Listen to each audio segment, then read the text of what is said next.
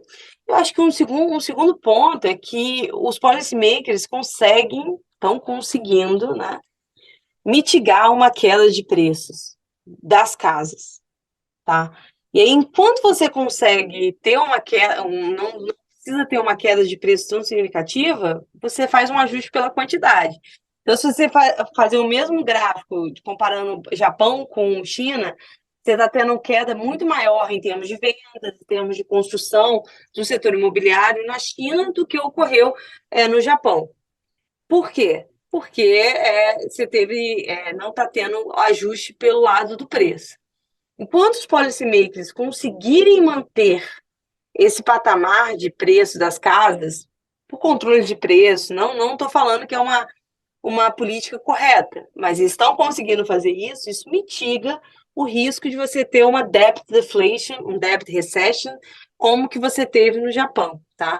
E aí tem um outro ponto também, banco no Japão era privado, e você não tinha controle de capitais quanto que você tem na China. Bancos na China são bancos públicos. Então, o resumo da minha visão é que tem uma preocupação, sim, com a China, em termos de desaceleração estrutural e como que vai ser o ritmo dessa desaceleração, mas falar que vai ser igual ao Japão, eu tenho menos preocupação agora, porque parece que faltam mecanismos de mercado que tinham no Japão e não estão presentes aqui na China, nesse momento, né? Nesse momento. E eu acho também que uma coisa importante que diferencia a China do Japão, olhando pelo lado do copo cheio, né, meio cheio, é o tamanho do mercado doméstico, né, porque se você olhar a situação da China e do Japão é muito parecida, né, assim, algumas pessoas aqui nesse call, tenho certeza que lembram da época que a gente falava que o Japão ia ser a maior economia do mundo e ia dominar os Estados Unidos, né, uma economia daquele tamanho, né? E aí, quando eles começaram a enfrentar as sanções americanas, né, comerciais, etc., eles não tinham para onde fugir, porque a economia japonesa, o mercado doméstico é pequeno. A China não, tem um mercado doméstico enorme, né? E eles já estão fazendo isso, que é tentar voltar a economia para o lado do mercado doméstico, que a Laura falou. Vamos aumentar o consumo doméstico, uma economia de mais de 1 bilhão de pessoas, o mercado doméstico absurdamente grande. Então, acho que essa é uma diferença importante. E aí chama a atenção, que eu acho que a Laura tocou nesse assunto, quanto tempo eles estão demorando para fazer as medidas de estímulo de consumo. Parece tão assim óbvio, né, que se eu quero uma economia que o consumo seja mais importante, eu quero reduzir o peso de housing e infraestrutura no crescimento, por que não fazer medidas de estímulo de consumo mesmo? Cortar imposto, né? Até eles anunciaram que vão fazer, né, cortar o custo de hipoteca existente, que é uma forma de você liberar um pouquinho de renda disponível para as pessoas, né? Uhum. Mas parece que, assim, então eles têm algum espaço de política de estímulo por aí, né? A China ainda é um país pobre, a renda per capita da China é baixa, né? O Japão, nos anos 90, já era rico, era um país rico, com uma infraestrutura já desenvolvida e com um país com muita gente nas cidades. Na China, isso não é verdade, ainda tem muita gente que pode mudar para o campo, do campo para a cidade. Então, acho que tem algumas coisas que ajudam no case da China, de não virar uma estagnação tão grande de crescimento como foi o Japão, né? Eu acho que, não sei se você concorda, Laura. Não, eu concordo, sim, eu acho que tem esses outros pontos também. Eu só volto nessa questão, né? Eu acho que todo mundo tinha no cenário que a China ia desacelerar, que essa desaceleração de China ia acontecer. Eu só acho que tiveram duas pedras grandes no caminho, adicionais, que têm que ser enfrentadas. Primeiro, essa questão do geopolítico, que a gente já falou, e segundo, como é que está o próprio setor privado dentro da China. O setor privado dentro da China está bem machucado, e aí até só um contraponto que você falou, que a gente olha essa questão, né? Tem a urbanização na China ainda é 65%, é mais baixo que o Japão, que é 80%. Tudo bem, mas se a gente está falando de um setor privado que está machucado, se a gente está falando que os policymakers estão agindo de uma forma ineficiente contra uma alocação boa de recursos, será que vai ter essa migração de campo para cidades? Então, essas duas pedras no caminho, que tanto o geopolítico quanto esse setor privado machucado, eu acho que são preocupações que ficaram mais fortes desde 2020 aí, tá? Sabe, Laura, não foi a pandemia, foram essas questões, tá? Eu acho que você tocou num ponto que me preocupa, que é o ponto dessa ineficiência dos policymakers, né? Eu acho que a China passou, desde que o Xi Jinping assumiu, por um processo muito grande de concentração de poder, e eu acho que concentração de poder nunca é boa, né? A gente tem todas as experiências históricas aí mostrando. Isso me preocupa. Uma concentração de poder que dificulta, assim, para as autoridades agirem como elas deveriam ou como elas poderiam, né? Porque não sei se tem alguém lá para falar para o Xi Jinping, ó, precisa fazer isso aqui, e se ele achar que não é para fazer, não é para fazer, né? Você Exato. não tem mais o poder na China costumava ser um pouco mais descentralizado, né? Era decidido por mais pessoas, eu acho que do que é hoje. Eu acho isso um problema. E Eu assim, acho isso eu uma falo preocupação. isso do setor privado, porque você mesmo resumiu bem essa questão. A gente pensava de tech, inclusive quando você visitou a China lá em 2018, era isso, a tecnologia, você tinha esse setor pujante na China. As pessoas para ver tecnologia não iam mais para o Vale do Silício, iam para Iam para a China. Xangai, para a China, para conhecer isso tudo, né? Então, agora não tem mais isso. Não tem mais isso. Como é que fica?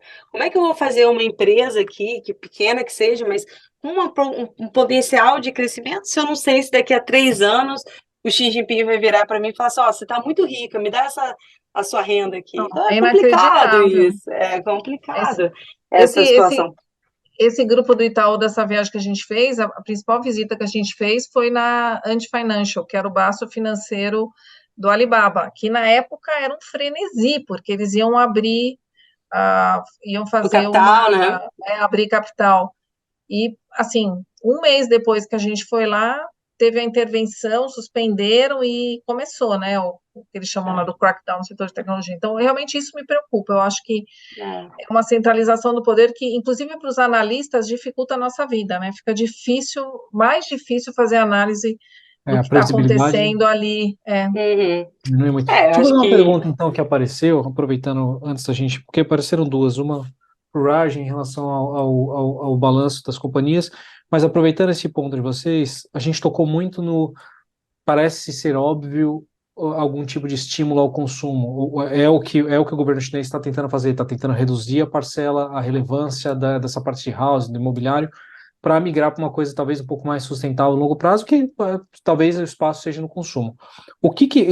Mas, contrapartida, eu tenho um setor privado machucado, que talvez uma crise de confiança dentro de casa do que fazer. O que seriam as políticas, quais seriam alguns caminhos aqui que o governo poderia tomar? Acho que a Gina comentou em aumentar o disposable income de famílias através de uma redução de hipoteca. Tem algo, mas onde vocês acham que tem espaço? Assim, não estou pedindo para adivinhar o futuro, mas quais são as possíveis trilhas aqui? não, eu acho que tem. Eu só corrigir um ponto, assim, que talvez eu não tenha ficado claro. A gente acha que o ideal seria eles Claro. focarem no consumo, só que eles não estão fazendo isso. E a nossa crítica, por que não estão fazendo tanto isso no consumo, tá? E aí eu acho que tem um ponto, assim, e a gente tem que lembrar que a poupança na China é muito elevada. A poupança das famílias é muito elevada, né? E aí tem motivos estruturais para isso. A rede de seguridade social lá na China é bem pior do que em outros países, né? Então, por que as pessoas poupam? Pessoas poupam porque vão precisar disso, porque não tem assistência social, por exemplo. Isso tem que ser endereçado em algum momento, né? A gente sempre, quando começou a discussão na pandemia, e aí veio e falou assim: então as pessoas aumentaram a poupança precaucional aqui no Brasil, aí nos Estados Unidos, e nunca mais vão voltar a poupar. Isso só pode ser isso não foi verdade em nenhum desses lugares, Brasil e Estados Unidos, mas isso pode ser verdade na China, porque se eu não tenho uma rede de seguridade social e acabei de enfrentar uma pandemia, por que eu vou querer diminuir minha poupança precaucional? Não sei o que vai acontecer daqui a uns 3 anos. Eu vou ter que ficar mais cautelosa e ter mais meu dinheirinho guardado, né? Então, isso tem que ser endereçado mesmo, né? Endereçado em termos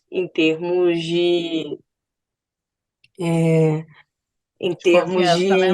de como vai ser feito para as pessoas reduzirem estruturalmente essa poupança, né? E voltarem e É, terem um consumo maior. eu acho que eles vêm fazendo isso, né, Laura, nos últimos anos, mas realmente ainda a China sempre fez políticas de estímulo do lado da oferta, nunca eles Isso. foram muito para o lado da demanda, né? Então também é uma coisa que não estão muito acostumados. E eu acho que sempre existe, eles têm o temor de que eu vou aumentar a renda disponível, em vez da pessoa gastar, eles vão poupar. Né? Vou mandar o cheque lá, diferente dos Estados Unidos, né? Eu mando o cheque lá, o chinês vai pegar, vai pôr no banco, enquanto o americano foi lá e gastou. Então, eu acho que são muitos desafios, mas é isso, eu acho que eles têm que mudar a direção da política econômica, sair, só olhar o lado da oferta e fazer estímulo para construir, né? Construir fábrica, construir ponte, construir casa, para mais para o lado do consumo. Legal. É um desafio de médio prazo que até a própria política de aumentar a participação do setor industrial é, de novo, pelo lado da oferta, né? Então, nós vamos produzir mais chip, mais, né, computador, mais tecnologia, né? Mas quem que vai comprar também, né? Então, acho que legal. Não é tão simples. Não é tão simples, mas parece fazer sentido. Mas eu acho que eles podem estar caminhando para isso. Vamos ver, né?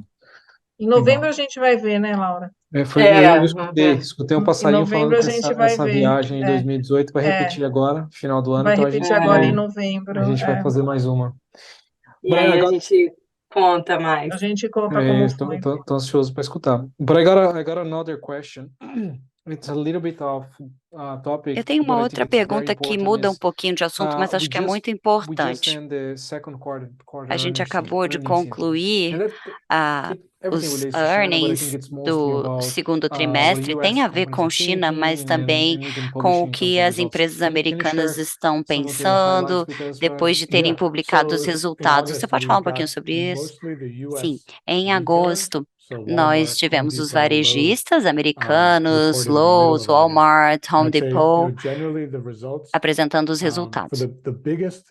E para os grandes varejistas, os resultados foram bons.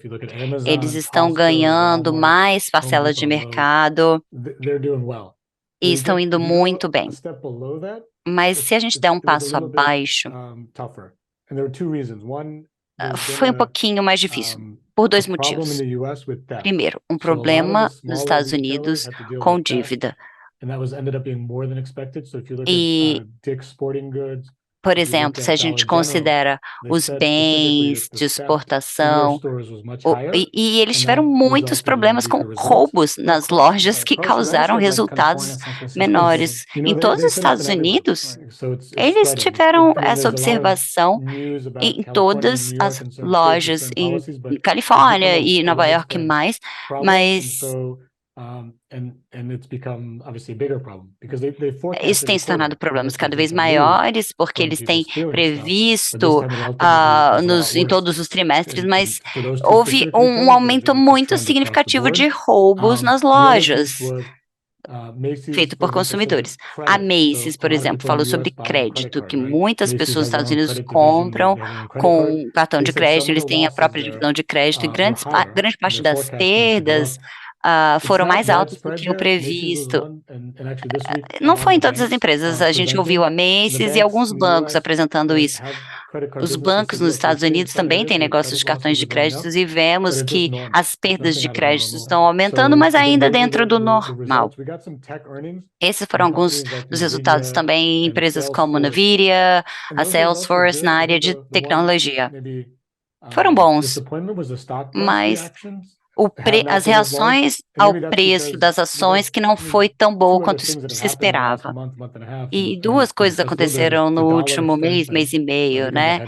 O fortalecimento do dólar, bom para mercados de risco, ativos de risco, perdão, e eu acho que isso, apesar das empresas estarem, né, de modo geral, bem, as empresas de tecnologia também tiveram bons resultados, mas eu posso fazer um comentário em relação a uma atualização dessa semana. Os bancos americanos estão apresentando né, o JP Morgan, o Bank of America, os grandes bancos e os pequenos regionais também têm apresentado resultados, e eu fiquei muito interessada em ouvir o que eles tinham a dizer, e uma mensagem foi bem interessante, que no terceiro trimestre parece que vai dar uma virada para cima por conta dos depósitos.